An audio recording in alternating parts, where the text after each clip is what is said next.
মাম্মা টিভিতে? ভীম হচ্ছে ওটা? ও বাবা, ভীম হচ্ছে? হ্যাঁ, ভীম হচ্ছে ভীম।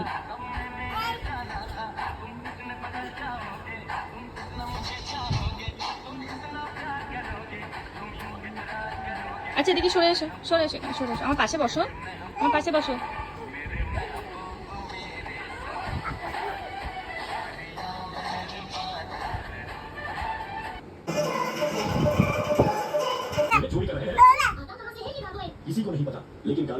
তুমি কার্টুন দেখতে শিখে গেছো? তুমি কার্টুন দেখতে শিখে গেছো? বাবা পড়ে যাবে। আচ্ছা ঠিক আছে, আচ্ছা ঠিক আছে, এদিকে চলে আসো। পড়ে যাবে তো মাম্মা, পড়ে যাবে না? ইম্পর্টেন্ট সিন হচ্ছে। হ্যাঁ বাবা, কত সোনা রেখেছো, কত গোল্ড। হ্যাঁ হ্যাঁ, বলছে ভীম, কি বলছে সোনাই?